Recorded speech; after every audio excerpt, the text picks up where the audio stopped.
Hello students, good morning. Today I am here to take your English class, and in this class I am going to start chapter 5 of your English reader book. Students, to remember previous week में मैंने जब मैं English की class लिया था तो उसमें मैंने आपको इंग्लिश ग्रामर कराया था, राइट? सो अब इंग्लिश रीडर की टर्न है, इसलिए मैं इंग्लिश रीडर के चैप्टर 5 स्टार्ट कर रही हूँ. ओके बेटा, so this is your chapter 5. What is the name of this chapter? So big.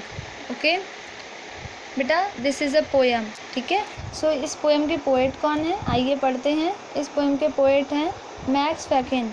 Okay, so at first I will read, after that I will explain. Okay students, the dinosaur an ancient beast I am told was very large.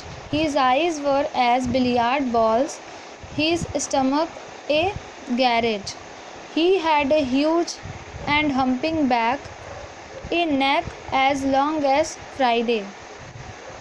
I am glad he lived so long ago and doesn't live in my day. So आइए बेटा, ये मैंने poem पढ़ी, अब इसको मैं explain करती हूँ. ये सो बिग की जो सो बिग जो टॉपिक है ये डायनासोर को लेकर है. पोएट का जो टॉपिक है, the dinosaur an ancient best. जो डायनासोर एक एनिमल हुआ करता था. एंशियंट मीन्स जो बहुत समय पहले एक जानवर हुआ करता था. ठीक है, I am told was very large. जैसा कि मैंने बताया ये बहुत ही ज़्यादा बड़ा था. His eyes were as billiard balls.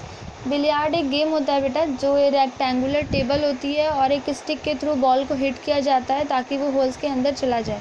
ठीक है, सो उसकी बॉल्स होते हैं वो बहुत ही बड़े होते हैं, जिस मीन्स हमारी एक मुट्ठी के बराबर थोड़े उसके बॉल होते हैं. ठीक है, तो जो डायनासोर की आँखें हैं वो बिलियार्ड बॉल की साइज़ की हैं और उसके जो स्टमक है वो एक गैरेज के साइज़ का है. ठीक है, पोएट बताते हैं कि जो इसका स्टमक है, डायनासोर का जो स्टमक है वो एक गैरेज के साइज़ का है. He had a huge humping back. और उसका जो बैक है यानी कि उसके हिप्स जो हैं वो हम्पिंग बैक. हम्पिंग क्या होता है? ऊँट आप सब ने देखा है, ऊँट की जो पीठ होती है वो उठी हुई होती है ना, तो उसका हम्प होता है यानी कि कुबड़. ठीक है, उसमें उसका वाटर स्टोर होता है. उसी तरह डायनासोर का जो बैक होता है वो भी हम्प की तरह ही उठा हुआ होता है. ठीक है, ए नेक एज लॉन्ग एज फ्राइडे. और इसकी जो नेक होती है वो बहुत ही ज़्यादा लॉन्ग होती है. ठीक है, I am glad to lived so long ago. मैं बहुत खुश हूँ कि ऐसा एनिमल हमारे वर्ल्ड में, हमारे पृथ्वी पे, हमारे प्लानट पे था बहुत समय पहले. And doesn't live in my day. But अब ये हमारे समय में नहीं है. ठीक है बेटा, सो ये थी एक पोएम आपकी. स्टूडेंट्स, आई होप आप सबको ये पोएम समझ में आई होगी. सो ये थी आपकी क्लासवर्क. मैंने इस चैप्टर को एक्सप्लेन किया. ठीक है, अगर आपको कोई भी क्वेश्चन हो, कोई भी क्वेरी हो तो आप मुझसे पूछ सकते हैं स्टूडेंट. That's it.